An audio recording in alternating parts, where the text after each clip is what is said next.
Hello students, আমাদের royal education চ্যানেলে সবাইকে অনেক অনেক অভিনন্দন জানাই। আশা করি সবাই খুব ভালো আছো। আজকে আমি তোমাদের কাছে ক্লাস 10-এর যে প্রশ্নবিচিত্রাটি রয়েছে তারই একটি প্রথম মডেল যেটা রয়েছে সেটি আজকে সলভ করব। তাহলে প্রথম যে মডেলটা আছে তার নামটা দেখে নাও সবাই, এসি ইনস্টিটিউশন মালদা। তো এখানে যে সিনটা দিয়েছে আমরা প্রথমে জানি যে সবার প্রথমে আমাদের থেকে সিনটা কোথা থেকে দিয়েছে, দেখো কোথা থেকে দিয়েছে, দ্য পাসিং অ্যাওয়ে অফ বাপু, তাই তো। তো কোন পোর্শনটা দিয়েছে সেটা একটু ভালো করে পড়ে নিয়ে দেখে নি। It is the last time we shall be walking with বাপু। এটা ছিল শেষবারের মতো যখন আমরা বাপুর সাথে হাঁটছিলাম। তো এখান থেকে সিনটা কতটা দিয়েছে আমরা একটু দেখে নিই। এইখান থেকে শুরু করেছে, সিনটা শেষ করেছে it required no vehicle except his own body and cost him nothing but energy.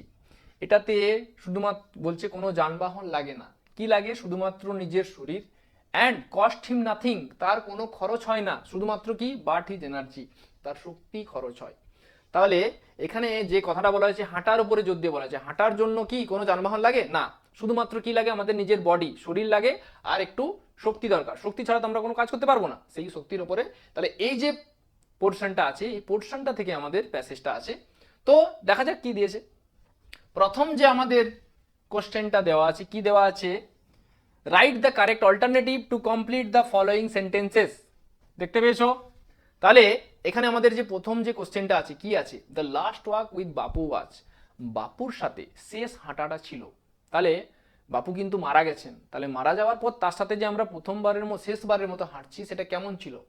তাহলে কনজেনিয়াল, আউটল্যান্ডিস, এক্সক্রুসিয়েটিং, ডিলেক্টেবল। আচ্ছা, এই ওয়ার্ডগুলো তো কোনো নেই এখানে, তোমরা ভালো করে নোটিস করো। দেখো এখানে যে আমরা পড়লাম, এখানে কোথাও আছে, জাস্ট আমরা একটা ওয়ার্ড পাচ্ছি অ্যাগোনাইজিং, আউটল্যান্ডিস, কিছু নেই। তাহলে বলতে পারো স্যার আমরা কি করে এটা সলভ করব, এত কঠিন একটা স্কুল।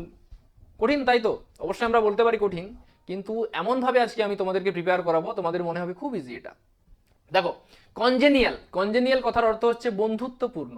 তাহলে বাপুর সাথে শেষ যে হাঁটাটা ছিল, যাত্রাটা ছিল, সেটা ছিল বন্ধুত্বপূর্ণ। আউটল্যান্ডিস, অদ্ভুত রকম একটা ব্যাপার। এক্সক্রুসিয়েটিং মানে হচ্ছে তোমার যন্ত্রণাদায়ক, আর একটা বলছে ডিলেক্টেবল, আনন্দদায়ক।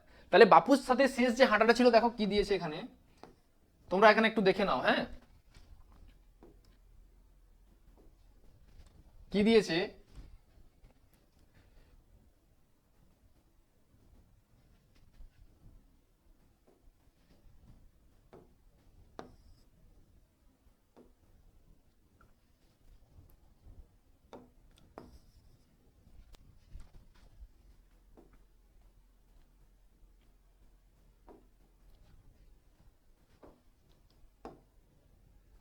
তাহলে বাপুর সাথে সেট হাঁটাটা ছিল কেমন, অ্যাগোনাইজিং। দেখতে পাচ্ছ এখানে আমরা, তাহলে এটার প্রথম যে অপশনটা আছে সেটা লিখতে পারি কি কি, এটার কোশ্চেনের আনসার দিতে পারি, লিখতে পারি আমরা এক্সক্রুসিয়েটিং। আমি কিন্তু এটা এখানে দাগ দিলাম। তাহলে তোমরা বলতে পারো যে স্যার আমরা এক্সক্রুসিয়েটিং কেন লিখলাম। তাহলে এক্সক্রুসিয়েটিং এর সিমিলার মিনিং আমরা বলতে পারি কি, অ্যাগোনাইজিং। ওকে, সেকেন্ড কোশ্চেন। টাপ কিন্তু যদি আমি বিশ্লেষণ করে পড়ি, অ্যানালাইজ করে পড়ি, সেটা কোনো টাপ নেই আমাদের কাছে। দেখো second question, according to the narrator, লেখকের মতে, ওয়াকিং উইথ বাপু ওয়াজ, বাপুর সাথে হাঁটাটা ছিল কোয়াইট বোরিং, বেশ বিরক্তিকর। এই ইউজুয়াল অ্যাফেয়ার বলতে যেগুলো প্রায়শই হয়, সাধারণ ব্যাপার, নর্মাল ব্যাপার, not a common place affair, একটা সাধারণ ব্যাপার নয়। আর বলেছে মিনিংলেস কথার অর্থ হচ্ছে অর্থহীন। মিনিংলেস কথার অর্থ কি বললাম, অর্থহীন। বাপুর সাথে হাঁটাটা ছিল বলছে কেমন, এটা কি বোরিং ব্যাপার, বিরক্তিকর ব্যাপার না। ইউজুয়াল অ্যাফেয়ার প্রতিদিন হয়, সাধারণ ব্যাপার কি, তাহলে একটা মহান নেতার সাথে তুমি হাঁটবে, ওটা কি একটা সাধারণ ব্যাপার, কখনোই না। তাহলে not a common place affair, একটা সাধারণ ব্যাপার নয়, তাহলে আমি একটা মহান নেতার সাথে হাঁটবো, এটা কি নর্মাল ব্যাপার না। আর বলছি মিনিংলেস, অর্থহীন, তাহলে আমরা বলতে পারি not a common place affair. তাহলে দুটো কোশ্চেন হয়ে গেল, একটু কঠিন, কিন্তু যদি আমরা অ্যানালাইজ করে ভালো করে পড়ি তাহলে কিন্তু অ্যান্সারটা সহজ। এবার দেখো, বাপু ওয়াজ বিং ক্যারিড, বাপুকে নিয়ে যাওয়া হচ্ছিল। তাহলে বাপুকে নিয়ে যাওয়া হচ্ছিল কিভাবে, কিভাবে নিয়ে যাওয়া হচ্ছিল, এক মিনিট। হ্যাঁ,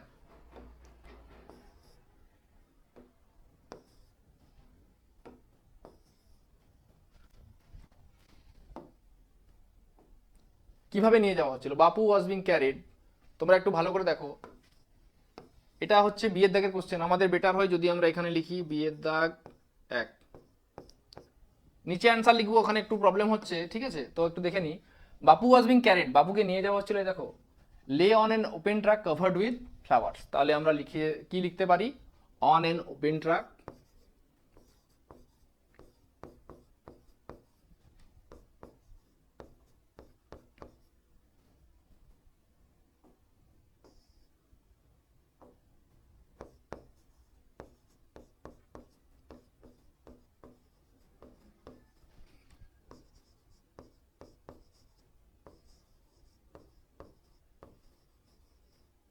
তাহলে বাবু কি কিসে নিয়ে যাওয়া যাচ্ছিল? দেখো একটা ট্রাকে, খোলা ট্রাকে কি দিয়ে ঢাকা ছিল? ফুল দিয়ে ঢাকা। নেক্সট কোশ্চেন কি আছে বলছে, ইন্ডিয়াস রিসেন্ট হিস্ট্রি, ভারতের যে সাম্প্রতিক ইতিহাস সেটা ছিল কেমন? কেমন ছিল? দেখো ভালো করে সবাই তাকাবে। এই যে বাপু we had worked with Bapu over the rough and smooth of India's recent history. তাহলে ভারতের সাম্প্রতিক ইতিহাসটা কেমন ছিল? Rough and smooth. তাহলে আমরা লিখে দিতে পারি এটা হচ্ছে রাফ অ্যান্ড স্মুথ। সহজ না কঠিন? সহজ, কিন্তু আমাদের কোশ্চেন কঠিন ছিল হচ্ছে এমসিকিউটা। এমসিকিউটা টাফ ছিল, ঠিক আছে? নেক্সট দেখা যাক কি আছে।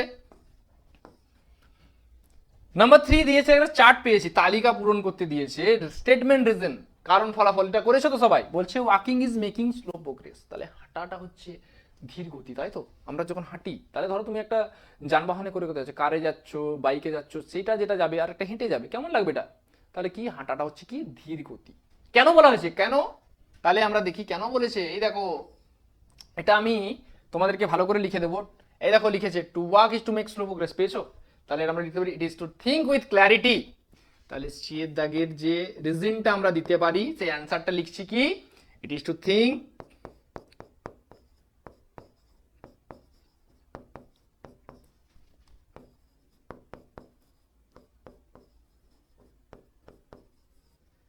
with clarity and closely look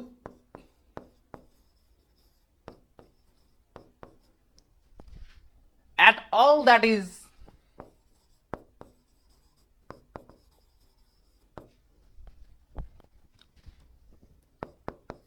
around you,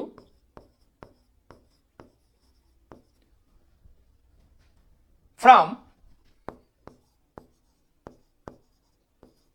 small insects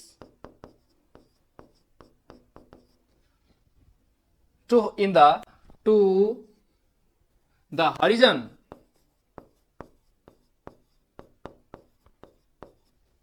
in the distance.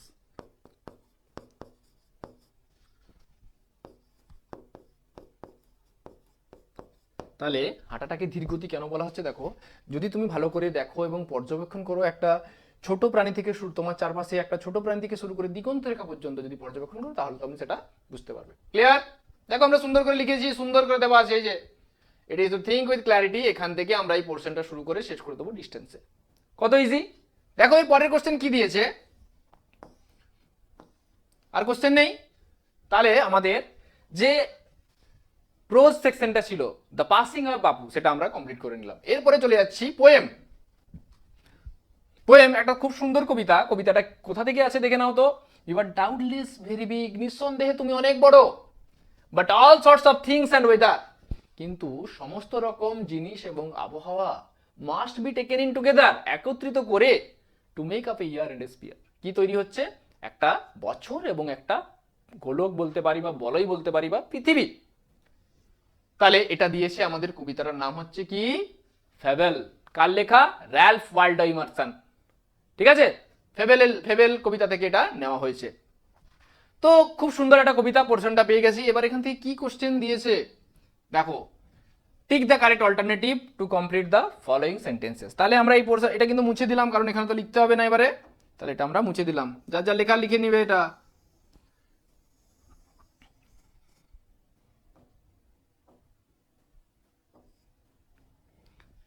দেখো এখানে কি দিয়েছে, দ্য স্কুইরেল ইজ, কাঠবিড়ালি হয় অ্যাজাইল। অ্যাজাইল মানে কি জানো? লাইভলি, ছটপটে প্রকৃতির। হ্যাঁ, চটপটে। অবটিউস ধীর বুদ্ধি, যার বুদ্ধি কম। হ্যাঁ। ল্যাঙ্কি, ল্যাঙ্কি মানে কি? রোগা এবং নড়বড়ে, পাতলা হয় না। আর স্পাইন্ডলি মানে হচ্ছে যে হচ্ছে দুর্বল প্রকৃতির। হ্যাঁ। তাহলে স্কুইরেলি কাঠবেড়ালি হচ্ছে কি? অ্যাজাইল মানে ছটপটে, অবটিউস ধীর বুদ্ধি, ল্যাঙ্কি রোগা পাতলা, আর হচ্ছে দুর্বল। কোনটা হতে পারে? দেখো তাহলে কি আছে, এই দেখো স্প্রাই পেয়েছো? স্প্রাই মানে কি? চঞ্চল, চটপটে। তাহলে আমাদের কাঠবেড়ালি কি হচ্ছে? চটপটে প্রকৃতির। তাহলে আমরা এখানে লিখে দিতে পারি, কি লিখতে পারি? কাঠবেড়ালি হচ্ছে চটপটে। তাহলে আমরা এটাই দাগ দিয়ে দিলাম, অ্যাজাইল হলো। নেক্সট যে কোশ্চেনটা দিয়েছে সেটা হচ্ছে Ban has no doubt about the fact, বানের কোনো সন্দেহ নেই এই ব্যাপারে, দ্যাট দ্য মাউন্টেন ইজ, পর্বত হয় কেমন? Illustrious, colossal, benignant, eminent. Illustrious মানে বলতে পারি আমরা মহান, কোলোসাল মানে হচ্ছে বড় প্রকাণ্ড, বেনিগনেন্ট মানে হচ্ছে দয়ালু, আর এমিনেন্ট মানে হচ্ছে প্রসিদ্ধ, বা এটাকেও বলতে পারি আমরা মহান। তাহলে পাহাড় বা পর্বত কি? দেখো এইখানে লাইনটা যদি আমরা পড়ি,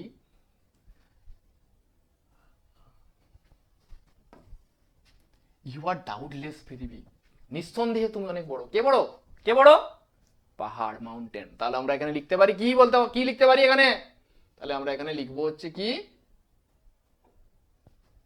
কলোসাল। কেন লিখলাম? কলোসাল মানে হচ্ছে কি? বিগ, আকারে অনেক বড়। ওকে, তাহলে একটু দেখে নাও সবাই।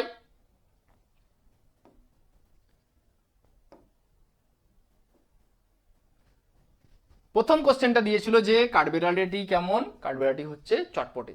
সেকেন্ড কোশ্চেনটা দিয়েছিল যে বান কাঠবেড়ালির সন্দেহ নেই কি? যে পর্বত হচ্ছে নিঃসন্দেহে অনেক বড়। ওকে, সেকেন্ড কোশ্চেন দেখো কি দিয়েছে, হাউ ইজ দ্য স্কুইরেল ইনডেপ্টেড। একটা খুব ভালো ওয়ার্ড, ইনডেপ্টেড মানে কি স্যার? তাই তো, ইনডেপ্টেড মানে হচ্ছে ঋণী। তাহলে কাঠবেড়ালি কিভাবে পর্বতের কাছে ঋণী থাকে? ঋণী থাকে তো কিভাবে? তাহলে একটু দেখে নি আগে। হ্যাঁ, লেখার আগে একটু পড়ে নি। দেখো, I will not deny you make a very pretty squirrel track. তাহলে আমি অস্বীকার করতে পারি না তুমি একটা সুন্দর কাঠবেড়ালির পথ তৈরি করো। কে তৈরি করে?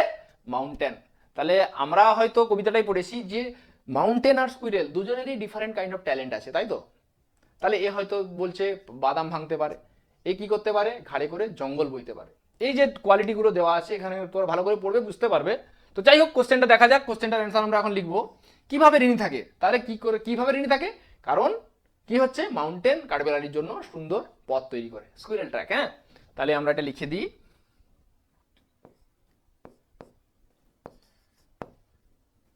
দ্য স্কুইরেল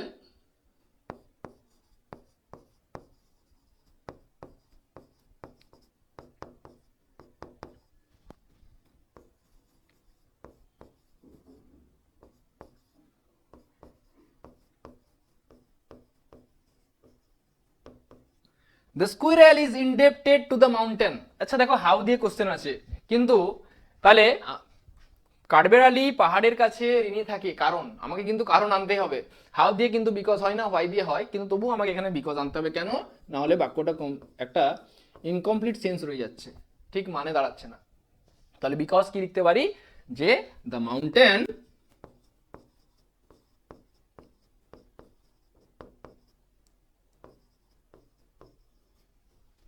made the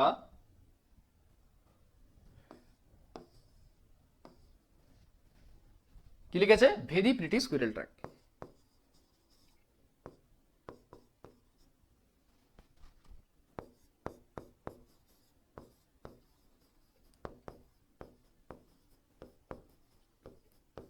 তাহলে এই জন্য তার কাছে ঋণী। কেমন সহজ না কঠিন কোশ্চেনটা? খুব সহজ। তাহলে এটা লিখলেই তোমরা কিন্তু নাম্বারটা পেয়ে যাবে। পরবর্তী কোশ্চেনটা দেখো কি দিয়েছে, 1 নম্বর করে আছে, what are needed to make up a year and spear. তাহলে একটা বছর এবং পৃথিবী এটাকে তৈরি করার জন্য কি কি প্রয়োজন? কি কি প্রয়োজন? দেখো কবিতাটা আবার পড়ি ভালো করে। কি দিয়েছে কবিতাটার মধ্যে? অল সর্টস অফ থিংস, বিভিন্ন ধরনের জিনিস, অ্যান্ড ওয়েদার, আবহাওয়া, must be taken in together, এইগুলোকে একত্রিত করলে তাহলেই তৈরি হয় একটা বছর এবং পৃথিবী। তাহলে কি ইজি সুন্দর কোশ্চেন। তাহলে কোশ্চেনটা থেকে আমরা দেখে করে লিখে নিই যে all sorts of things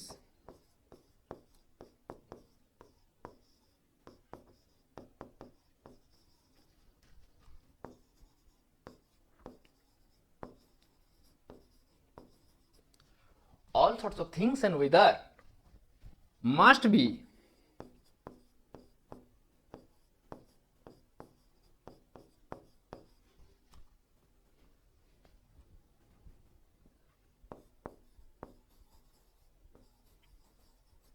together to make up a year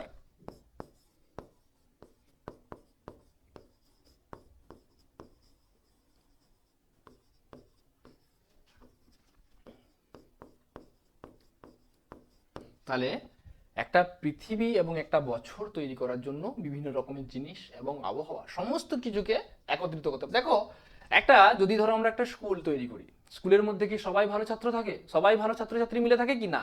ওর মধ্যে হয়তো কিছুজন ভালো থাকে আবার কিছুজন খারাপ থাকে। তাহলে সমস্ত কিছু মিলিয়ে শুধু বলি শুধু ভালো মিলেই করে ভালো হয়, এটা কিন্তু পসিবল না, ওখানে কিন্তু খারাপ থাকবে। তো সেরকম শুধু এই যে যদি বলি মাউন্টেন বড় বলে মাউন্টেনকে নিয়ে পৃথিবীটা তৈরি হবে না, ওর জন্য কাঠবিড়ালিকেও দরকার, তাই তো? কাঠবিড়ালি না হলে ছোট ছোট কাজগুলো কে করে দেবে?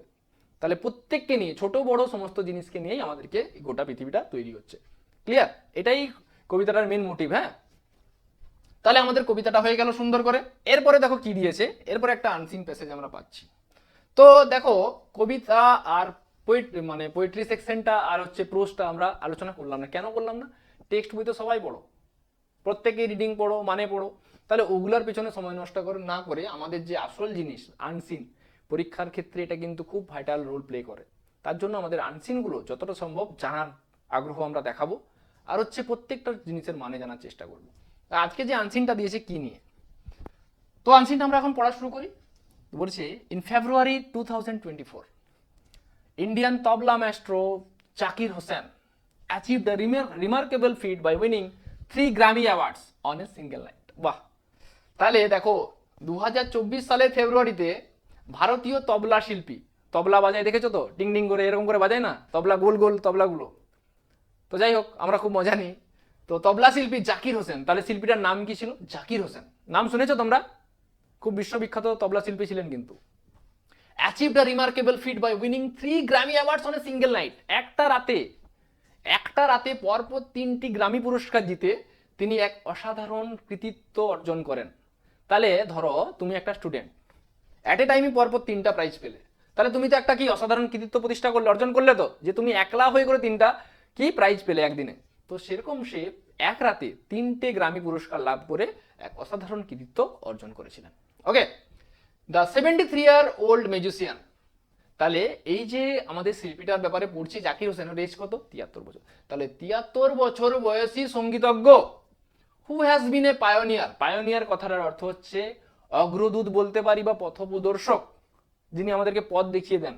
ওকে, in the popularising Indian classical music globally, তাহলে ভারতীয় শাস্ত্রীয় সঙ্গীতে কিসের কাজ করেছেন? অগ্রদূত হিসাবে কাজ করেছেন। received the prestigious awards for outstanding contributions to world music.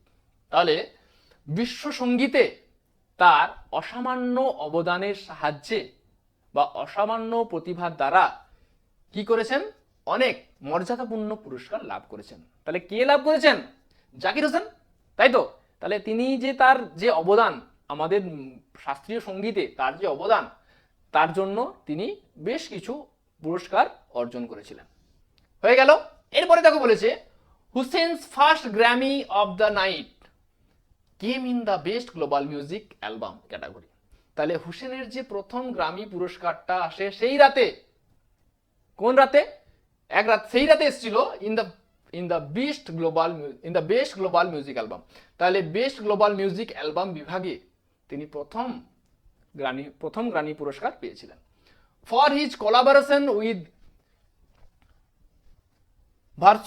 ভার্সুও Shakti bandmates John দেখো লিখেছে John McLaughlin, Shankar Mahadevan, Ganesh Rajagopalan and V Selvaganesh, on the album Shakti this moment.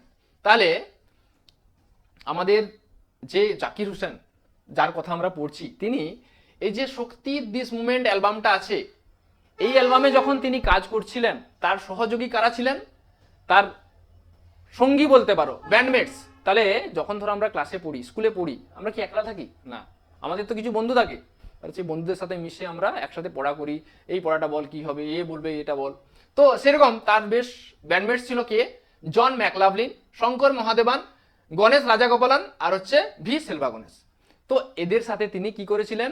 Collaboration, সহযোগিতা করেছিলেন। ওকে, তাহলে কোন অ্যালবাম তৈরি হচ্ছিল? শক্তি দিস মুভমেন্ট। এই যে অ্যালবামটা তৈরি হচ্ছিল, তখন তারা একে অপরের সহযোগিতায় কাজটা করেছিলেন, তাই তো? The second award was in the best global music performance. তাহলে দ্বিতীয় যে পুরস্কার সেটা কি ছিল? Best global music performance category, এই বিভাগে ছিল। হ্যাঁ, for his mesmerising tabla solo on the track Rama Rama from the same album.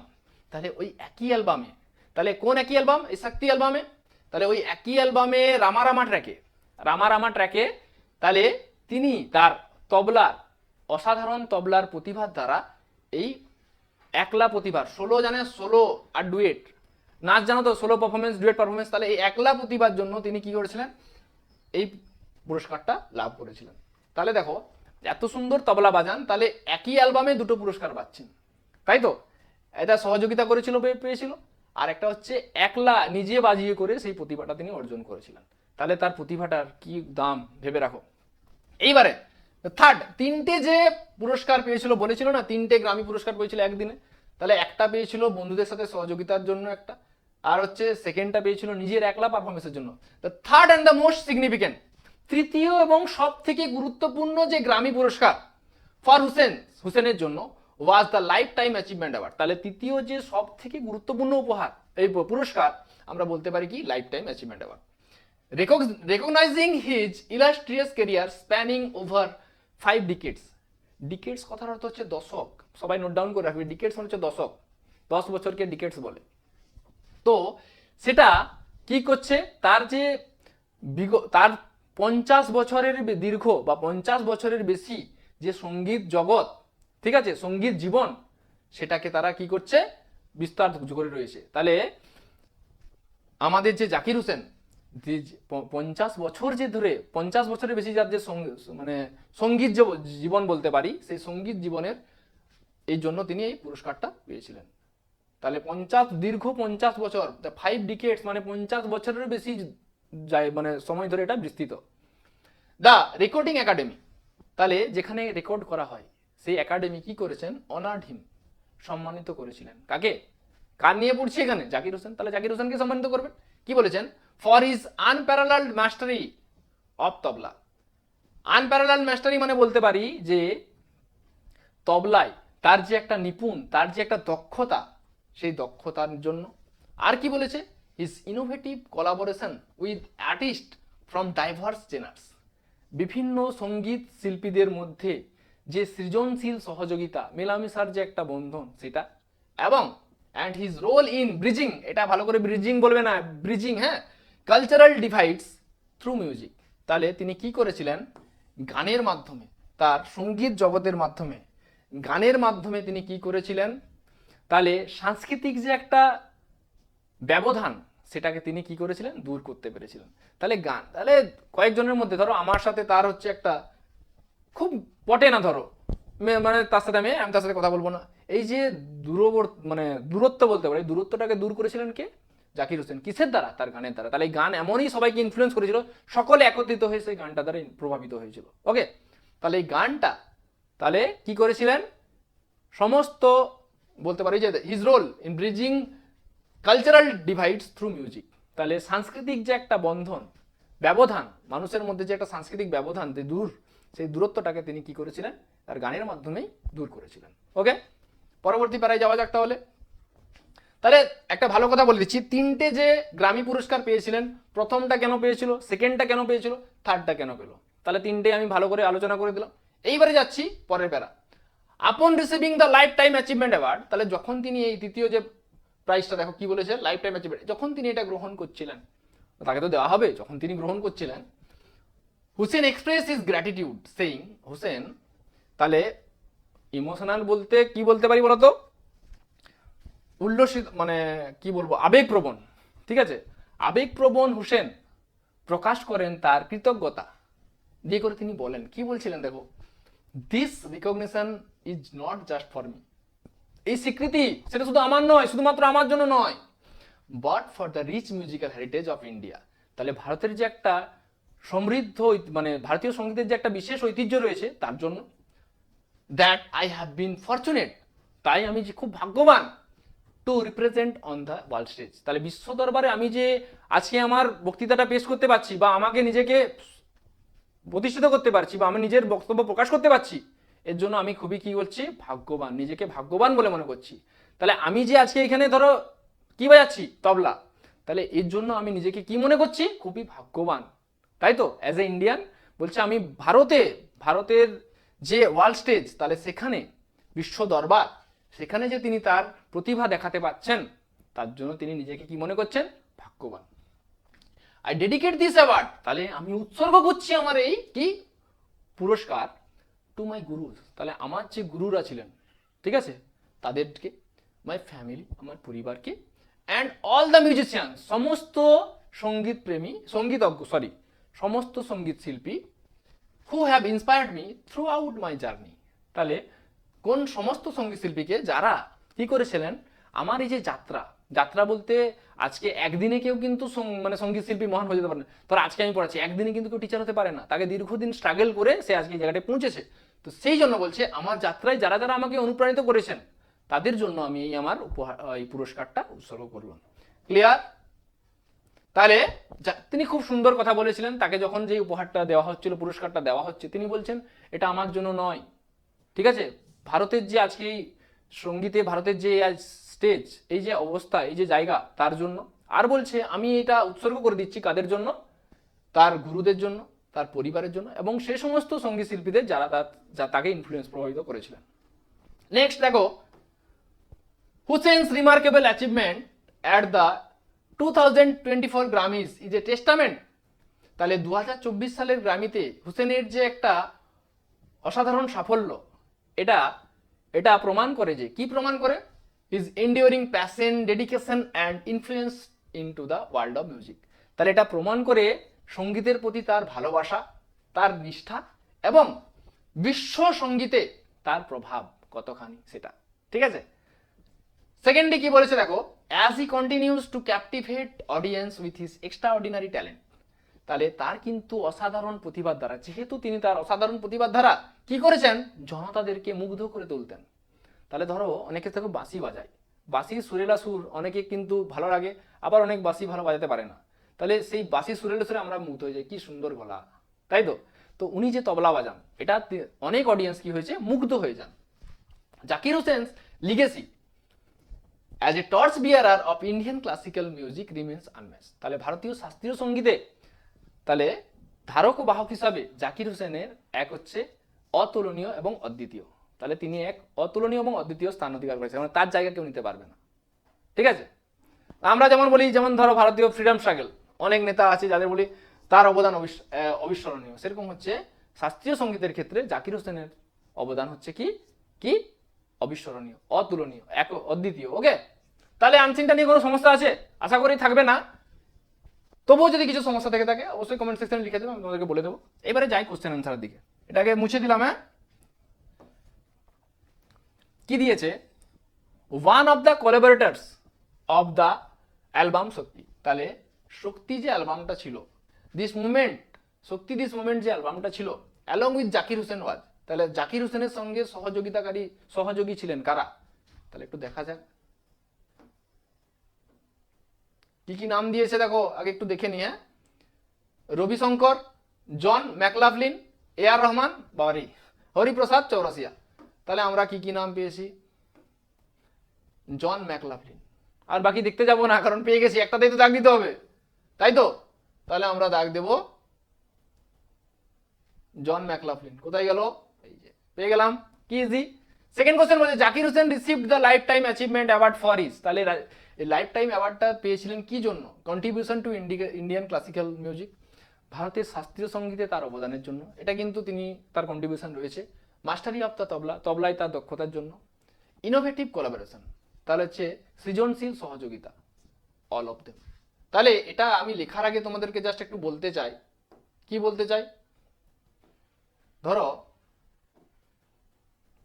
এটা লেখার আগে একটু দেখিয়ে দিই কিছু জিনিস, তো কি করে হলো। প্রথমত দেখো ইনোভেটিভ কোলাবোরেশন পেয়ে গেছি, মাস্টারি অফ তবলা, আরেকটা বলেছে কি, এই যে দেখো ক্লাসিক্যাল ইন্ডিয়ান ক্লাসিক্যাল মিউজিকে তার যে একটা কন্ট্রিবিউশন সেটার জন্য। তাহলে আমরা কিন্তু এখানে বলতে পারি অল অফ দেম। তাহলে কেন বললাম তোমাদেরকে বুঝাতে পেরেছি না বুঝাতে পারিনি? তাহলে আমরা বলতে পারলাম এটা কি অল অফ দেম হবে, আর দিয়ে দিলাম, কারণ সবগুলোরই অবদান রয়েছে। তারপরে হচ্ছে Hussain's first Grammy of the night came in the, হুসেনের প্রথম গ্রামি পুরস্কার, হুসেনের প্রথম গ্রামি পুরস্কার কোথায় গেল কোশ্চেনটা? হুসেনস first Grammy of the night এসেছিল কবে? বেস্ট গ্লোবাল মিউজিক, তাহলে কবে এসেছিল একটু দেখে নি। হ্যাঁ, ফার্স্ট বলেছে, দেখে নাও ভালো করে একটু দেখবে। হ্যাঁ, Hussain's first Grammy night came in the best global music album, তাহলে বেস্ট এই যে কোথায় আছে, এই দেখো global, best global music album, তাহলে আমরা এটা ডাক দিয়ে দেবো। পেয়ে গেছি, আর বাকি দেখতেই যাবো না, অ্যান্সার পেয়ে গেলে আর বাকিগুলো পড়তে যাবো কেন? সময় নষ্ট করে লাভ নেই, আমরা আনসিনটা ভালো করে পড়বো, একবারের জায়গায় দুবার, দুবারের জায়গায় তিনবার পড়ো, সেটা ঠিক আছে, কিন্তু অযথা সময় নষ্ট করে লাভ নেই। সেকেন্ডলি দেখো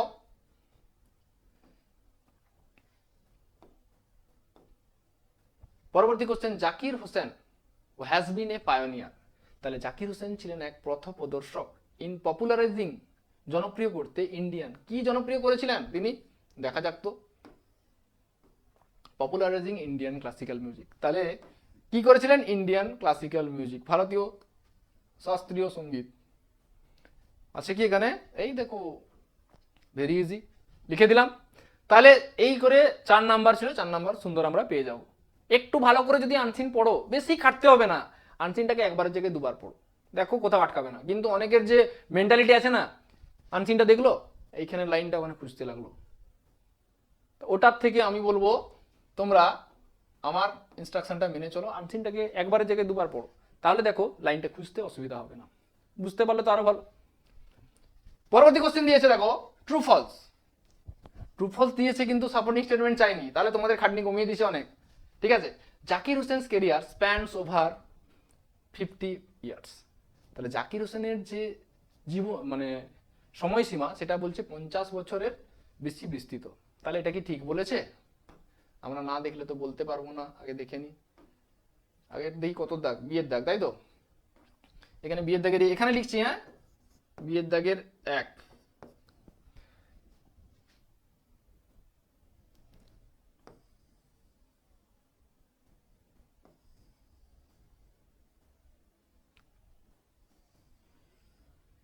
একটু ভালো করে সবাই দেখবে এদিকে, দেখা যাক। Pioneer popular Indian classical first Grammy এসছে, এই দেখো illustrious career spanning over 5 decades, তাহলে 5 দশক, তাহলে 1 10 মানে 10, 5 দশক মানে 50, তাহলে ওভার দেখো বলেছে না, স্প্যানিং ওভার 5 ডিকেডস, 50 বছরের বেশি, তাহলে ঠিক বলেছে। তাহলে আমরা এটা কি লিখবো, ট্রু। বুঝাতে পারলাম কেন হলো, কারণ এখানে নির্দিষ্ট করে বলে দেওয়া আছে তার যে সময়সীমা সেটা 50 বছরের, সঙ্গীত জীবনে তার যে মেয়াদ সেটা 50 বছরের বেশি বিস্তৃত। Zakir Hussain won 3 Oscar awards, Zakir Hussain পেয়েছিলেন, জয়লাভ করেছিলেন 3টি অস্কার পুরস্কার on a single night in February 2024, তাহলে তিনি ফেব্রুয়ারি মাসের 2024 কিন্তু পুরস্কার পেয়েছিলেন।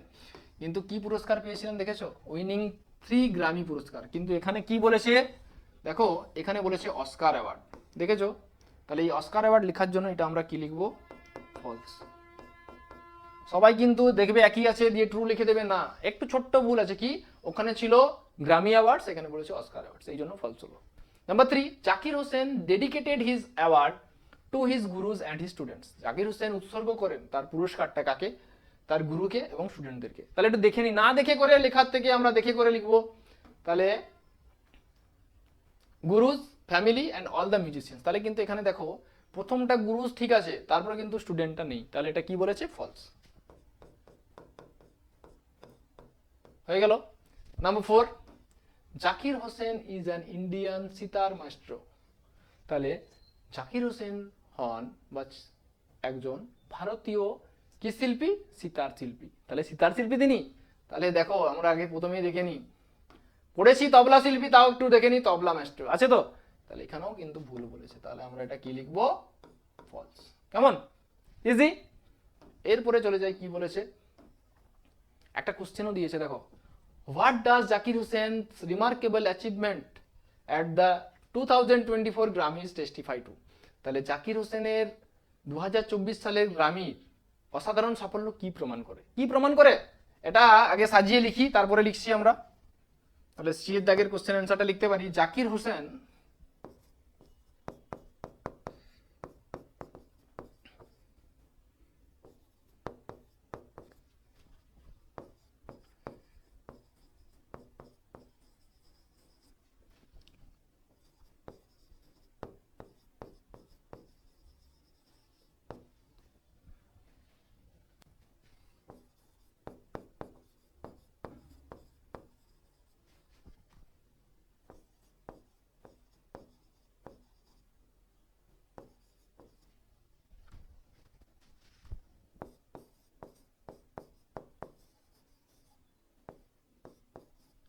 টেস্টিফাই টু লিখেছি, হ্যাঁ। তাই কি কি কি করে, কি প্রমাণ করে? এই দেখো, হিজ এন্ডিওরিং প্যাশন, খুব সহজ কিন্তু, খুঁজলেই পেয়ে যাবে।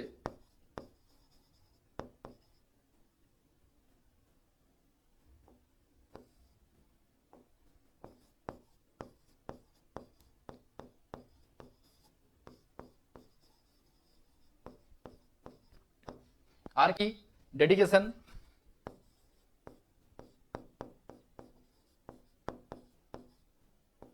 and influence in the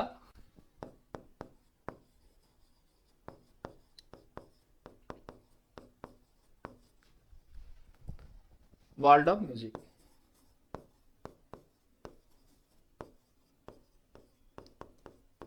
তাহলে কোশ্চেনটা কি খুব কঠিন? কঠিন কিন্তু নয়। আমরা যদি ভালো করে পড়ি, যে কোনো প্রশ্নের অ্যান্সার দিতে পারবো। নিজের একটু ধৈর্য রাখবে, ভালো করে আনসিন পড়তে হবে, তাহলেই লেখা যাবে। দেখো এই করতে করতে কিন্তু আনসিনটা শেষ হয়ে গেল, দেখেছো তোমরা? আর আছে কোশ্চেন? নেই, কমপ্লিট। তাহলে আনসিন সেক্টর যেটা ছিল, আনসিনের যে ভাগটা ছিল, সেটা আমরা শেষ করে ফেললাম। এইবারে যেটা আছে সেটা কি? সেটা হচ্ছে আমাদের গ্রামার সেকশন। তাহলে গ্রামার সেকশনে আমরা যাচ্ছি। কি বলেছে প্রথম? গ্রামার সেকশনে প্রথমে দিয়েছে write the correct alternative to fill in the blanks. At least একটু পড়ে নি, হ্যাঁ, তারপরে বলছি। At least two persons died and 6 dash was injured in a train derailment in Alipurduar. তাহলে আলিপুরদুয়ারে এক ট্রেন দুর্ঘটনায় কি হয়েছে? কমপক্ষে কজন মারা গেছে? 2 জন মারা গেছে, আর 6 জন কি হয়েছে? আহত হয়েছে। তাহলে আহত হয়েছে বলতে আমি এখন কোনটা লিখবো? তাই তো প্রশ্ন তো তোমার মনে থাকতেই পারে, কোনটা লিখবো স্যার? একটু প্রথমে বলে দিই, দেখো ডাইড মানে কি, কোন টেন্স ইউজ করা হয়েছে এখানে বলতে পারবে কেউ? Past tense. আর এই যে লেখাটা, এটা আছে প্যাসিভে। তো 6 এটা সিঙ্গুলার না প্লুরাল? অফকোর্স প্লুরাল, কারণ একের বেশি হয়ে গেলেই তো প্লুরাল, 6 জন। তাহলে যেহেতু এখানে প্লুরাল বলেছে আর লেখাটা প্যাসিভে আছে, তার জন্য আমার এখানে কি বসছে? Were injured. কথাটা বুঝাতে পারলাম? তাহলে ওয়্যার ইনজিওর্ড হওয়ার পিছনে কারণ, প্রথমত দেখো এখানে প্লুরাল বলেছে আর লেখাটা প্যাসিভে আছে। কিসের প্যাসিভে? পাস্ট। তাই পাস্টে তো ওয়াজ আর হয়, যেহেতু প্লুরাল ওই জন্য ওয়্যার হলো। যদি সিঙ্গুলার হতো তাহলে কি লিখতাম? ওয়াজ। ওকে, 1 যদি বলতাম তখন 1 ওয়াজ ইনজিওর্ড। একের বেশি, তার জন্য were. Second, fill in the blanks with appropriate articles and preposition. এটা খুব সুন্দর। তা যাই হোক, এক নাম্বার দিয়েছে তো, এক নাম্বারের জন্য করে করব আমরা। কি বলেছে দেখা যাক। আই কংগ্রেচুলেটেড হিম, আমি তাকে অভিনন্দন জানাচ্ছি, dash is success and gifted him a unique pen, তার সফলতায়, এবং তাকে একটি নতুন অন্য ধরনের একটা কলম দিলাম। তাহলে কংগ্রেচুলেটেড হিম, তাকে শুভেচ্ছা অভিনন্দন জানাচ্ছি তার সাফল্যে। তাহলে যখন এরকম থাকবে তখন সেখানে হবে অন হিজ সাকসেস। ঠিক আছে? তাহলে I congratulated him dash his success on his success. Okay, দেখো এরপরে কি আছে। এরপরে যেটা আছে সেটা হচ্ছে প্রথমে দিয়েছে ভয়েস চেঞ্জ, আমি এটা মুছে দিলাম, কিন্তু প্রথমে ভয়েস চেঞ্জ কি দিয়েছে, he could have help me, could have help me. তাহলে এটা নিচে লিখছি, ভালো করে দেখো। তাহলে ভয়েসের রুলস আমরা যেটা জানি, অবজেক্টটা সাবজেক্ট হয়, তাহলে মিটা হয়ে যাচ্ছে কি আই। কুড আছে, কুড লিখলাম। হ্যাভ আছে, তাহলে হ্যাভ বিন, তাহলে আই কুড হ্যাভ বিন। তাহলে হ্যাভ আছে বলে কিন্তু হ্যাভ বিন আনলাম, ওকে। হ্যাভ বিন হেল্পড বাই কি আছে, হি। হি তাহলে কি হয়, হিম। ভেরি ইজি, কিন্তু খুব সহজ। নাম্বার 2 দেখো কি বলেছে, I have no money to spare. বলছে আমার কাছে কোনো টাকা নেই টু স্পেয়ার, খরচ করার জন্য। তাহলে আমার কাছে খরচ করার জন্য কোনো টাকা নেই, তো কি বলেছে, এটাকে কমপ্লেক্স সেন্টেন্সে লিখতে হবে। কমপ্লেক্স সেন্টেন্সে নিয়ে যেতে পারি, তাহলে কি বলতে পারি প্রথমে, তাহলে আমার কাছে কোনো টাকা নেই খরচ করার মতো। তাহলে আমার কাছে কোনো টাকা নেই যেটা আমি খরচ করব, তাহলে আমরা লিখি কি, I have no money which I can spare। তাহলে খুব সুন্দর, কমপ্লেক্স সেন্টেন্সে বেশিরভাগ ক্ষেত্রে ডাব্লিউএইচ ওয়ার্ড দিয়েই হয়, ভেঙে যায় বাক্যটা। তো আমার কাছে কোনো টাকা নেই যেটাকে আমি খরচ করব, আই হ্যাভ নো মানি যেটা which I can spare, খরচ করতে পারবো। সহজ তো, তাহলে হয়ে গেল। এরপরে চলে যাচ্ছি কি আছে, ফ্রেজাল ভার্ব। ফ্রেজাল ভার্বের মধ্যে প্রথমে দিয়েছে এক্সিকিউটেড। এক্সিকিউটেড হচ্ছে ক্যারি আউট। আমি কিন্তু এখানে লিখে দিলাম, এগুলো কিন্তু ফ্রেজাল ভার্বের বিকল্প হচ্ছে, তোমাকে মুখস্থ করতে হবে, এটা মুখস্থ করতে হবে। তোমাদের বই থাকলে বই থেকে ফ্রেজাল ভার্বের একটা চ্যাপ্টার আছে, ওখান থেকে ভালো করে পড়বে।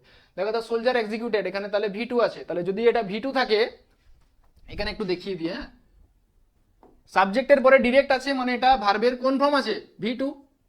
তাহলে আমার যে ফ্রেজাল ভার্বটা হবে তারও কিন্তু আমার কোন ফর্মটা ইউজ করব, সেকেন্ড ফর্মটা। তাহলে আমার ধরো কি বললাম, ক্যারি আউট, তাহলে আমি এখানে লিখতে হবে ক্যারিড আউট। কেন হলো ক্যারিড আউট, বুঝতে পারলে? যেহেতু আমার কি আছে, ওই ফর্মটা ভি2 তে আছে, এই ফর্মটাকেও আমাকে কি করতে হবে, ভি2 করতে হবে। সেকেন্ড আছে রোড, রোড মানে লেখা, তাহলে আমরা লিখতে পারি টেক ডাউন। কিন্তু দেখো সাবজেক্টের পরে ডিরেক্ট, এটাও কিন্তু রাইট রোড ভি2, তাহলে ভি2 থাকার জন্য আমাকে ওটাকেও লিখতে হবে কি, টুক ডাউন। তাহলে কেন হলো বুঝতে পারলে? তাহলে এটা আমরা লিখে দিলাম টুক ডাউন। হলো। এইবারে আমরা যাচ্ছি কোথায়, কি আছে এরপরে দেখা যাক। এরপরে চলে আসছি আনসিন থেকে ফাইন্ড ওয়ার্ডস, যেটা তোমাদের খুব ভাইটাল বলতে পারো। 2 × 2 4 এক্সেপশনাল। এক্সেপশনাল মানে আমরা বলতে পারি ব্যতিক্রমী বা অসাধারণ। তাহলে এক্সেপশনাল বলে না, this is an exceptional question, এটা একটু অন্যরকম প্রশ্ন। তাহলে এক্সেপশনাল ফাইন্ড ওয়ার্ডস যদি আমরা চাই, এটা কত দাগে একটু দেখে নিই, হ্যাঁ, 6 দাগ, এখানে লিখে দিই 6। এক্সেপশনালের ব্যতিক্রমী হচ্ছে, ওয়ানসিনটাই দেখো, আনপ্যারালাল।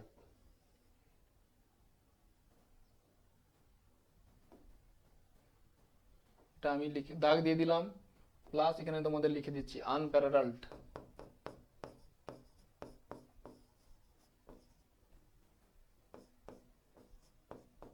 হয়েছে নাম্বার 2। নাম্বার 2 কি আছে,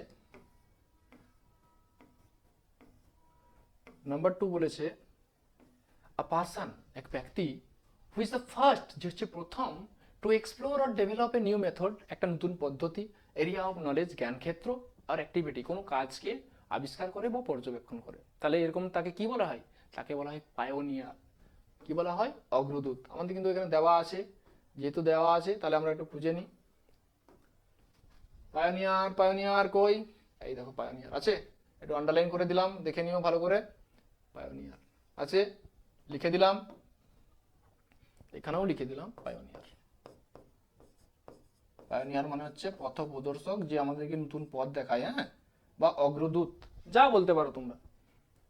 কমপ্লিট। এইবারে চলে যাচ্ছি কোথায়, কি আছে আমাদের রাইটিং সেকশন। 10 নম্বরের একটা রাইটিং, যেহেতু তোমাদের 40 নম্বরের পরীক্ষা, 40 নম্বরের পরীক্ষায় রাইটিংটা 10 নম্বরও থাকতে পারে, 8 নম্বরও দিতে পারে, স্কুল যেটা ম্যাটার করবে, যেটা যে স্কুল ঠিক করবে সেই নম্বরে হতে পারে। তো এখানে যে দিয়েছে, আমি এটা মুছে দিচ্ছি কিন্তু, হ্যাঁ, সবাই একটু দেখে নাও, তারপর দেখছি। Study the flow of chart and write a paragraph in about 100 words on how the postal system works. তাহলে ডাক ব্যবস্থা যে কিভাবে কাজ করছে সেটা নিয়ে আমাদেরকে একটা প্রসেসিং তৈরি করতে হবে। এটা একটা প্রসেসিং, হ্যাঁ। তাহলে আমি এটা মুছলাম, মুছে দিচ্ছি, হ্যাঁ, ক্লিয়ার। স্ক্রিনটা বড় করছি, এবার একটু দেখে নাও সবাই। তাহলে এই যে পোস্টাল সিস্টেমটা কিভাবে কাজ করবে, প্রথমে দেখো দিয়েছে লেটার্স রিটেন।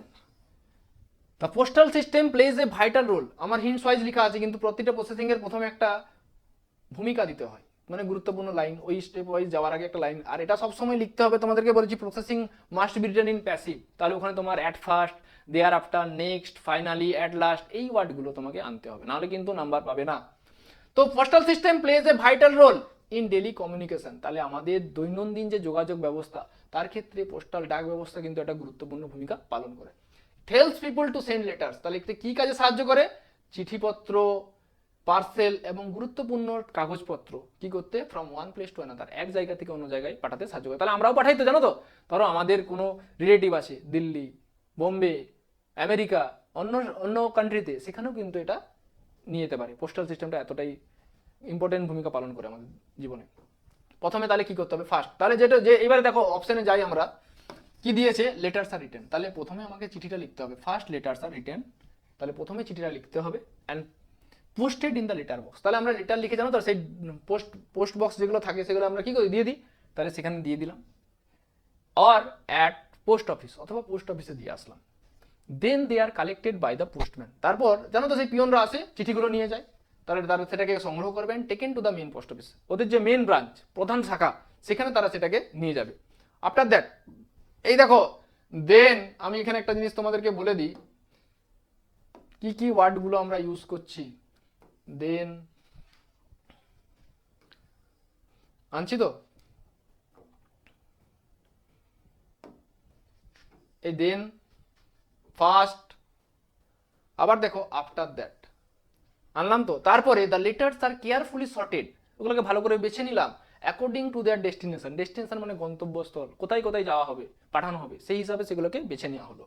নেক্সট আবার দেখো, এই আছে আমার যেটা বলার কাজ, সেই জিনিসটা কিন্তু দেওয়া আছে। নেক্সট কি হলো, দে আর ডিসপ্যাচ টু ডিফারেন্ট সিটিজ। তাহলে বিভিন্ন শহরের উদ্দেশ্যে সেগুলোকে রওনা দেওয়া হলো, পাঠানো হলো। অ্যান্ড টাউনস, শহরে, সিটি টাউনস একই ব্যাপার, বাই ট্রেনস, বাসেস আর এয়ারপ্লেনস। তাহলে দেখো এখনই তোমাদের একটা কথা বললাম, আমাদের কিছু চিঠি আছে যেটা দিল্লি যাবে, কিছু বম্বে যাবে, আবার কিছু যাবে অন্য কান্ট্রিতে। তার জন্য আমাদের কি লাগবে, এয়ারপ্লেনস। এইগুলোর মাধ্যমে সেগুলো পাঠানো হলো। অন রিচিং দ্য ডেস্টিনেশন, গন্তব্যস্থলে পৌঁছে, পোস্ট অফিসেস, সেই পোস্ট অফিসগুলোতে দে আর এগেন সর্টেড, সেগুলোকে আবার বাছা হবে। ফাইনালি, এই দেখো ফাইনালি আছে, দ্য লোকাল পোস্টম্যান, স্থানীয় যে পোস্টম্যান, পিয়ন, সে কি করবে, delivers the letters to the correct addresses. সঠিক যে ঠিকানা, সেই ঠিকানায় তারা সেগুলো পৌঁছে দেবে। আমাদের বাড়িতে চিঠি আছে জানো তো, তো দেখি পিয়ন খুঁজে খুঁজে চলে আসে। তাহলে কি তারা কিভাবে যাচ্ছে, তারা ওখানে যে অ্যাড্রেস দেওয়া থাকে সেই ঠিকানা অনুযায়ী তারা কিন্তু জায়গা বেছে বেছে করে চলে আসে। Thus the postal system works in a well organise. তাহলে এইভাবে কি হচ্ছে, পোস্টাল ডাক ব্যবস্থাটা একটা সুন্দর নিয়মে অ্যান্ড সিস্টেমেটিক পদ্ধতিগতভাবে to ensure safe and timely delivery of mail, connecting people across the long distances. তাহলে দূরে দূরে যে সমস্ত মানুষগুলো থাকে তাদের মধ্যে একটা যোগসূত্র স্থাপন করে, and helping maintain communication smoothly. তাহলে খুব মসৃণভাবে আমাদের যোগাযোগ ব্যবস্থাটাকে বজায় রাখে। রাইটিংটা কেমন, খুব সোজা। আর হচ্ছে দেখো, যেহেতু একটা কথা বলে দিই তোমাদের, দেখো বলেছে 100 ওয়ার্ডস, এটা মেবি 120 থেকে 30-র মধ্যে আছে, বড় কিন্তু লেখা নেই, বুঝতে পারলে, বড় আমি লিখাইনি।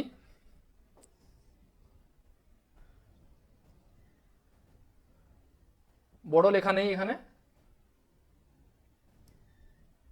তোমরা একটু ভালো করে এটা দেখে নেবে। হ্যাঁ, how the postal system work, এটা কিন্তু মোটামুটি গুরুত্বপূর্ণ, পড়ে নিলেই হবে।